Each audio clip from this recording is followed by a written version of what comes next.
warahmatullahi wabarakatuh.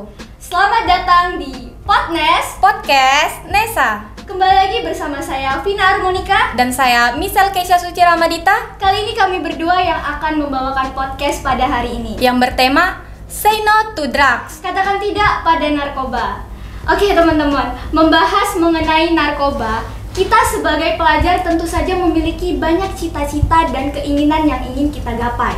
Namun sayang, zaman sekarang banyak sekali teman-teman kita dan pelajar di luar sana yang justru malah terjerat narkoba. Nah, bagaimana sih cara menghindari narkoba? Untuk itu, kita sudah bersama Kasat Narkoba Polres Lampung Utara, Ajun Komisaris Polisi Bapak Made Indra SHMH. Selamat datang Bapak di studio podcast kami. Gimana nih Pak kabarnya? Baik. Boleh disapa dulu mungkin pemirsa kami Nesa TV. Baik, pemirsa Nesa TV ya. Iya Pak. Terima kasih udah diundang ke sini. Sangat berarti untuk kami juga, membantu kami juga untuk mensosialisasikan ke masyarakat Lampung Utara, khususnya masyarakat Lampung umumnya ya, untuk menjauhi narkoba. Iya. Jadi membahas mengenai tema kami Say No to Drug. Yeah. Katakan tidak pada narkoba.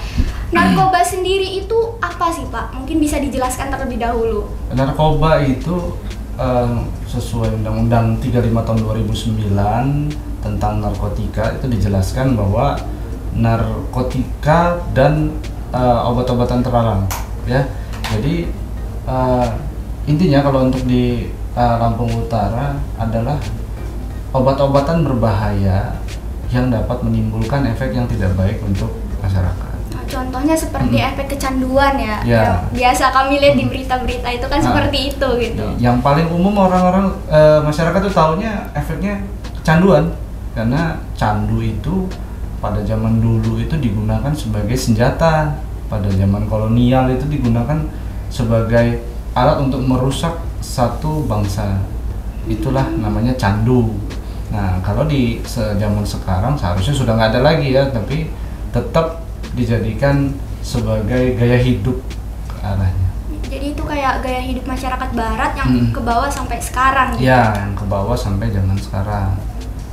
Kalau boleh tahu nih Pak, jenis-jenis narkoba tuh apa aja sih?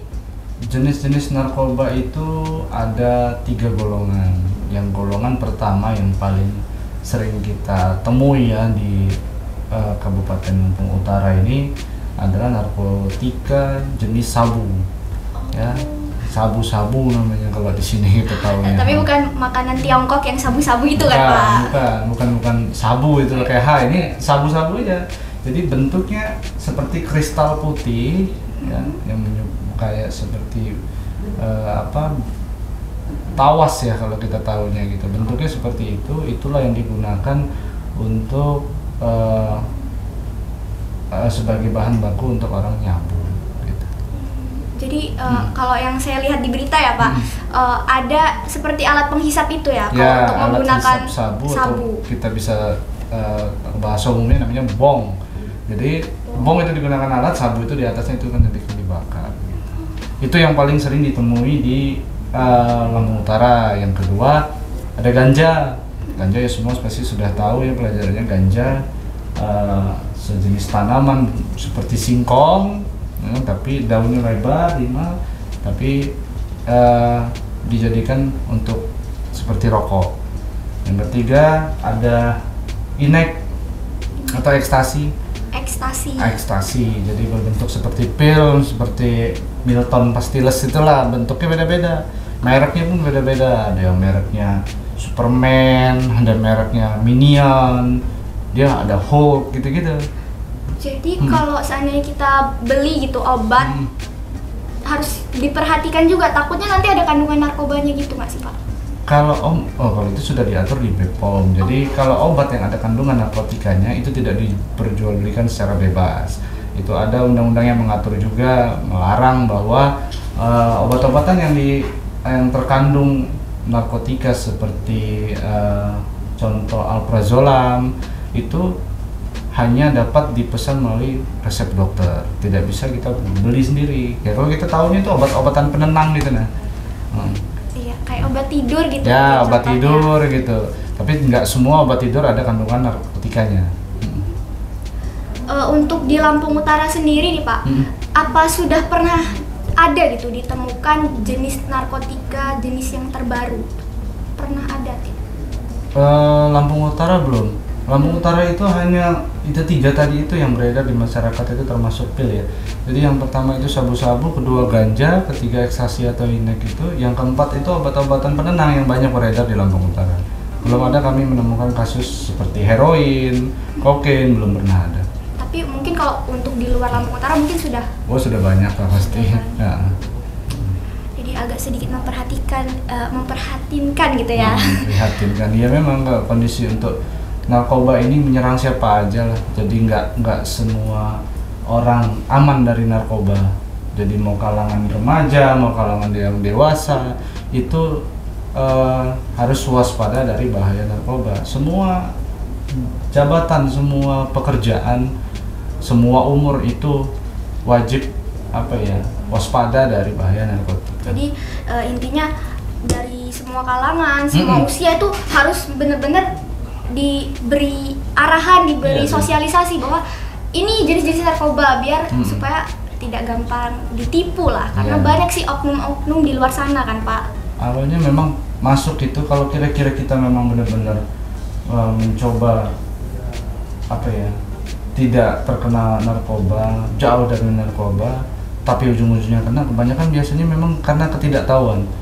Jadi tidak tahu itu sabu itu seperti apa, dikiranya mungkin rokok biasa gitu. Iya, jadi coba-coba kok lama-lama ketagihan gitu ya, seperti ya memang kita tahu edukasinya kan seperti itu. Jadi kita diiming-imingin dulu, kita coba, tahu-tahu kita kecanduan, akhirnya kita beli sendiri gitu. Nah, perbedaan ganja sama sabu ini apa sih Pak?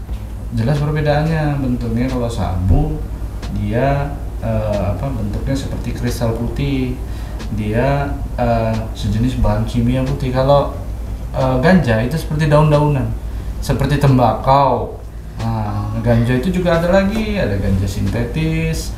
Ganja sintetis itu ganja yang dibuat dari bahan kimia, jadi seperti daun-daunan tapi dibuat dengan bahan kimia. Jadi gitu. Dicampur gitu. Ya, dicampur. Ada kalau ganja yang asli memang dari bentuk tanaman, dia dari tanaman dipanen, dikeringin, habis itu dilinting, dijadiin seperti puntung rokok, itu dihisap seperti rokok. Kan kalau di rokok itu ada kandungan nikotin yang bisa mencandu juga ya Pak. Itu tergolong narkotika atau bukan? Bukan. Oh, bukan. Bukan. Kalau rokok dia nikotin itu tidak membuat kecanduan sebenarnya. Oh, sebenarnya enggak, itu tergantung orangnya aja. Orangnya aja. Rokok ya memang bahaya kandungan par ya, kalau ada di situ tarnya itu berbahaya untuk ke paru-paru kita. Tapi kalau ganja itu efeknya lebih berat, artinya kalau saya bilang itu bisa membuat kita itu halusinasinya itu yang memang lebih tinggi. Kan sudah banyak nih seperti ini. Nah, jadi ada bisa benar itu kalau untuk serangan jantung itu memang iya, karena dia paru-parunya bisa infeksi, kemudian yang paling parah bahasanya itu menurunkan fungsi otak. Jadi kalau ganja itu memang seseorang itu bisa sering melamun, ya. Kalau yang bahasa masyarakat sering angong gitu, nggak sadar. Kalau diajak ngomong kita nggak komunikatif gitu. Nggak merespon dengan baik. Nggak merespon dengan baik karena otaknya sudah terganggu, banyak saraf-sarafnya sudah mati dibuat ganja itu gitu. Jadi berbahaya sih. Iya, memang bahaya banget. Apa saja sih Pak yang dilakukan untuk mencegah dan menangani narkoba? Nah, kalau untuk mencegah kan kita bagi jadi dua tuh ya. Mulai untuk mencegah, kalau dari Polres Lampung Utara kita mengadakan sosialisasi, kita memberikan edukasi ke masyarakat, kemudian kita memberikan seluas-luasnya informasi tentang penanganan narkoba. Setiap kita melakukan penangkapan, setiap kita melakukan pergerakan untuk tentang memberantas narkoba, kita sosialisasikan ke masyarakat. Kita informasikan seluas-luasnya, nggak ada yang kita tutup-tutupin. Gunanya apa? Jadi orang-orang tuh tahu, oh si A kena narkoba, bahayanya seperti ini, hukumannya seperti ini. Jadi efeknya kami berharap supaya masyarakat itu melihat dan mencontoh oh tidak bagus. Itu untuk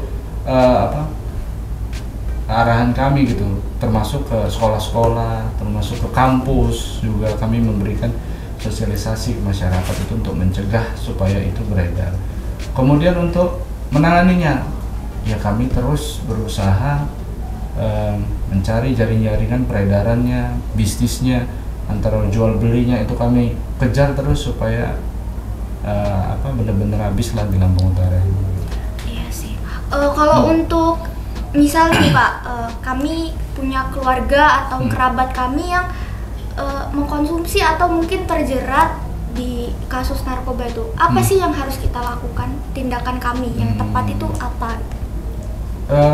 Kalau bisa saya minta kalau kira-kira ada adik-adik ataupun teman-teman yang punya keluarga ataupun kerabat yang tahu gitu, ini paman saya ini kena narkoba nih gitu, sering jualin barang-barang di rumah, iya tiba-tiba sering ngamuk-ngamuk sendiri, marah-marah sendiri, laporkan aja ke kami. Jadi akan ada proses, nanti akan kami bawa ke kantor untuk kita lakukan asesmen. Jadi asesmen itu sejenis memeriksa kesehatannya, memeriksa kejiwaannya terkait narkoba. Jadi nanti arahnya yang bersangkutan ini akan kita rehab. Kalau nanti kita tes urin ternyata memang positif, nanti dicek oleh dokter, ada psikiaternya, ada dokternya. Nanti akan dicek kalau kira-kira kata dokter dia ini kecanduannya tingkat berat, ya kan? Ada tingkat berat, tingkat sedang, tingkat ringan. Kalau tingkat berat dia pasti direhab. Di panti rehabilitasi milik pemerintah di Loka Kalianda kalau yang kita punya, kalau di Jawa Barat ada di Lido. Nanti di situ direhab, di situ diobatin selama tergantung tingkat kecanduannya, mungkin 1 tahun, 6 bulan atau 3 bulan. Oh jadi sepengetahuan saya Pak, sekira saya jika orang itu mengkonsumsi narkoba, saya pikir langsung dipenjara. Ternyata ada rehabilitasinya. Direhabilitasi karena pembagian orang terkena narkoba itu ada pembagiannya. Dia penyalahguna. Jadi kalau orang yang mau dipenjara itu yang dia menyalahgunakan narkoba. Ingat itu? Contohnya Pak? Contohnya orang secara dengan sadar dia beli sabu, dia pakai sendiri, uang dia sendiri. Untuk apa? Untuk dia pengen happy lah misalnya gitu. Kalau kira-kira itu masuknya penyalahguna. Kalau dia tergolong pecandu ini contohnya gini. Dia ini sampai sakau sakit, gimana caranya supaya pakai barang itu. Kalau nggak pakai barang itu rasanya dia stres, mau mati lah rasanya. Itu namanya tergolong pecandu. Pecandu itu dalam undang-undang peraturan bersama agar untuk dilakukan rehabilitasi dengan catatan dia tidak residivis, ya kan. Barang buktinya itu artinya narkobanya itu di bawah 1 gram, itu bisa kita lakukan rehabilitasi gitu. Kalau yang dilaporkan sama adik tadi itu, Pak, paman saya ini kena narkoba, ini dia habis nyabu gitu, ya dibawa ke kantor, itu tidak ada barang buktinya, itu pasti kita rehab gitu, bukan langsung ditangkap, enggak. Jadi ada prosesnya ya Pak. Untuk kami para pelajar gitu, bagaimana sih cara menghindari narkoba? Terus biasanya untuk kami di bawah umur nih, remaja di bawah umur, pelajar SMP biasanya ya Pak, SMP, SMA, SMK itu biasanya faktor apa sih yang mempengaruhi atau menyebabkan mereka tuh kenal gitu dengan narkoba? Nomor 1 pergaulan. Pergaulan. Nah, yang jelas pergaulannya jangan sampai salah. Kalau di Lampung Utara untuk SMP saya belum pernah ketemu, tapi kalau untuk tingkat SMA, SMK sederajat sudah ada. Kemudian tingkatan universitas sudah ada. Pelajarnya itu artinya dalam tahap kuliah, dalam tahap SMA, waktu SMA, SMK ini sudah pernah ada kita tangani, kita tangkap. Memang pergaulan, intinya sih karena pergaulan yang saya minta jangan sampai salah pergaulan.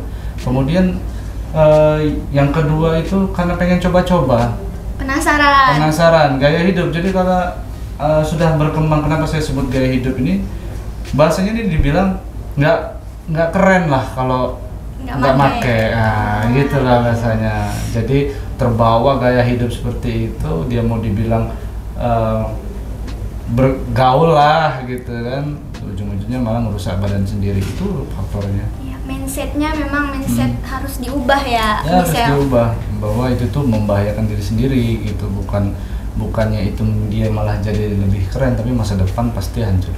Nah, bagaimana sih Pak cara menghindari narkoba bagi pelajar? Yang jelas nomor 1, mendekatkan diri sama Yang Maha Kuasa. Artinya iman kita tuh harus benar-benar jaga. Sholat tuh harus benar-benar jangan ditinggalin, karena komunikasi kita sama Tuhan itu sangat menjauhkan kita dari godaan-godaan barang terlarang itu. Itu yang paling utama, itu jangan sampai ditinggal. Karena rata-rata yang saya lihat kalau orang sudah terkena sabu dengan narkoba, jauh dari sholatnya itu. Nggak pernah sholat kalau dari ibadah. Jauh dari ibadah kalau saya bilang itu. Entah mungkin pada saat nanti bentar lagi kan bulan suci Ramadan, orang-orang berpuasa dia malah nyabu, nah gitu. Itu tuh sangat jauh. Itu iman kita harus dijaga kalau saya minta untuk adik-adik semua. Yang kedua, jangan salah pergaulan. Jangan bergaul dengan orang-orang yang kira-kira memang sudah terkena narkoba, karena cepat atau lambat pasti bakalan ngikut. Ya, harus jaga pergaulan ya. Harus jaga pergaulan. Yang ketiga, apapun masalahnya, apapun ceritanya tentang sedikit saja ada pengaruh tentang narkoba, ceritakan dengan orang tua sehingga orang tua bisa bantu kita untuk mengingatkan. Apa menangani lah gitu. Iya, kita menangani lah. Berarti Bapak sudah membahas mengenai Bapak sudah pernah menemukan bahwa di tingkat SMA ada yang memakai. Berarti di Lampung Utara ini sudah ada kasusnya, Pak? Sudah ada kasusnya, tapi karena statusnya masih pelajar dan masih di bawah umur, kita lakukan upaya hukum lain di luar persidangan. Jadi ada untuk anak-anak itu di bawah umur itu dilindungi oleh undang-undang. Jadi ada prosesnya, yaitu proses yang pertama kita lakukan rehabilitasi atau restoratif justice, yang kemudian kita lakukan pemberi sosialisasi ke masyarakat. Kita kembalikan lagi ke orang tuanya untuk dilakukan pembinaan. Dampak apa saja sih Pak yang terjadi jika mengkonsumsi narkoba? Dampaknya intinya yang bahaya-bahaya itulah. Jadi yang paling pertama dia halusinasinya tinggi. Jadi orang yang kalau sudah lagi kecanduan, lagi sakau nih ya, dia bisa lihat hantu itu. Nah dia bisa lihat setan gitu. Tiba-tiba kawannya masuk, dikira bisa dia kalau paranoidnya kumat, dia dikira, wih polisi gitu, dia bisa lari gitu. Jadi bisa dikatakan kalau lagi sakau itu seperti orang gila gitu. Nah, seperti orang gila lah, dia butuh barang itu gitu. Jadi tiba-tiba dia ngelamun di pinggir sungai, waduh ada mobil mau nabrak dia katanya, dia langsung lompat ke sungai itu. Nah itu karena halusinasinya terlalu tinggi. Yang kedua memang merusak otak ya. Sangat merusak otak, makanya itu sangat digunakan sebagai senjata dulunya zaman kolonial dulu, karena itu sangat bisa merusak satu orang gitu memang kalau itu dikonsumsi. Kemudian banyaklah yang efek-efeknya, artinya gigi kita bisa kropos, lama-lama bisa copong, bisa ompong, habis itu kurus, kita susah makan, kemudian apalagi ya, tulang rapuh. Iya, banyak efeknya yang buruk-buruk. Saya sampai sekarang belum menemukan apa sih keuntungannya gitu. Iya. Kan semua nanya kerugian apa, kalau efeknya itu rugi semua, efeknya itu negatif semua, belum ada yang positif. Berarti orang-orang yang memakai itu mungkin hanya untuk senang-senang saja mungkin ya? Ya, faktornya kebanyakan senang-senang, gaya hidup, ikut-ikutan gitu-itulah. Tapi saya kurus ini bukan karena pakai narkoba ya Pak. Nanti Bapak kiranya saya kurus karena itu. Mungkin ini karena kurang gizi. Asupan ya, kurang gizi. Asupan. Mungkin itu aja sih yang mau kita tanyain. Cuman tuh ada satu lagi nih yang saya penasaran Pak. Kan dalam saya lihat di berita itu, dalam 1 gram narkoba itu bisa membunuh berapa banyak? Kalau faktanya untuk di lapangan 1 gram itu bisa dikonsumsi oleh 3 orang. 3 orang. Jadi 1 gram itu dapat membunuh 3 orang. Jadi takarannya kalau dalam 1 tahun Sat Narkoba Polres Lampung Utara berhasil mengamankan barang bukti sekitar 100 gram, ya artinya sudah jelas berapa orangnya gitu kan, sudah 300 orang terselamatkan itu. Apalagi kalau udah 1 kilo berarti 3.000 orang gitu. Tapi memang banyak yang berbisnis di bidang itu karena merasa kalau itu menguntungkan, padahal secara tidak langsung oknum-oknum seperti itu merusak generasi bangsa nggak sih Pak? Iya, jadi mereka merasa keuntungan sesaat tapi mereka kan nggak lihat efeknya, itu tindak pidana itu. Kalau untuk hukum di Indonesia tentang orang-orang seperti itu mungkin? Oh, jelas itu diatur Undang-Undang 35 tahun 2009 ya. Jadi untuk orang yang menjual belikan narkoba ya, tergantung dari beratnya. Kalau di bawah 5 gram itu dia minimalnya 5 tahun, maksimalnya 12 tahun. Kalau dia itu di atas 5 gram, jadi bisa 20 gram sampai 100 gram lebih kiloan ke atas, ancaman hukumannya minimalnya 5 tahun, maksimalnya hukuman mati. Gitu. Ngeri juga Pak. Ngeri gitu. Terakhir nih Pak, pertanyaan kami. Ada nggak sih pesan untuk kami dan terutama siswa-siswi SMK Negeri 1 Kota Bumi dan juga pelajar di luar sana, atau pesan untuk kakak-kakak kami yang tahun ini mungkin akan mendaftar polisi ataupun abdi negara lainnya, ingin menjadi seperti Bapak, boleh Pak disampaikan pesannya? Intinya yang pertama, jangan tinggalkan ibadahnya, karena ibadah itu benar-benar benteng hati kita, pikiran kita untuk supaya kita menghindar dari narkoba. Itu yang pertama. Yang kedua, jangan bergaul dengan orang-orang yang sudah tercandu dengan narkoba. Jangan ikut-ikutan, mau mencari keuntungan lah, mau disuruh orang untuk nganterin barang lah, karena efeknya bakalan ya ada pidananya, semua ada konsekuensinya gitu. Yang ketiga ya mungkin pesan saya, jangan pernah coba-coba, karena kalian itu masih punya masa depan yang bakal harus dikejar. Jadi kalau sudah sekali aja kena narkoba, kena kasus narkoba, itu tidak akan bisa lagi jadi abdi negara, karena ada catatan tersendiri, catatan kriminalnya yang kita tahu gitu di SKCK-nya nanti. Gitu. Terima kasih ya Pak atas pesannya, sangat bermanfaat sekali untuk kita semua. Sangat informatif, memotivasi juga. Semoga kami dapat melaksanakan dan juga menjadi generasi bangsa anti narkoba, bisa seperti yang Bapak harapkan. Terima kasih sekali lagi nih, kami berdua sebenarnya deg-degan Mas Ian. Takut nanti nggak bisa bawa ini gitu, karena pertama kali kan ketemu Bapak. Cuman Bapak alhamdulillah orangnya humble, ternyata bisa diajak ngobrol dan sangat informatif sekali. Terima kasih udah meluangkan waktunya ya Michelle untuk datang ke studio kami. Kami juga meminta maaf kalau sekiranya ada sedikit kesalahan. Ya, saya ucapin terima kasih lah sudah diundang ke podcast Nesa ini ya, podcast ini, sehingganya memang misi saya menjabat sebagai Kasat Narkoba Lampung Utara. Lampung Utara ini sangat terkenal tentang narkobanya satu Lampung dari zaman dulu. Saya hanya tidak muluk-muluk cita-citanya memberantas sampai habis, tapi gimana caranya bisa menghilangkan image itu dulu gitu. Makanya dari mulai semacam podcast inilah, jadi semua adik-adik tuh tahu tuh bahaya itu, janganlah udah gitu. Karena konsekuensinya sangat jelas ya. Sampai kapanpun pasti bakalan saya kejar kalau terlibat tentang narkoba. Itu aja. Bagus banget Pak. Semoga visi dan misi Bapak terjalankan. Semoga Bapak sehat terus. Amin. Mungkin next nanti kalau kita ngobrol lagi atau diundang lagi, jangan bosan-bosan ya Pak.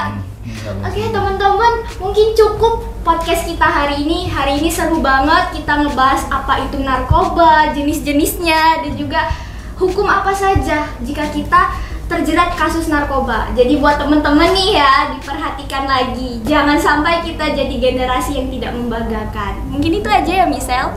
Betul banget nih. Jangan lupa ya buat Sobat Nesa, like dan subscribe Nesa TV untuk tungguin podcast kita selanjutnya. Oke, kami akhiri podcast kita hari ini. Wassalamualaikum warahmatullahi wabarakatuh.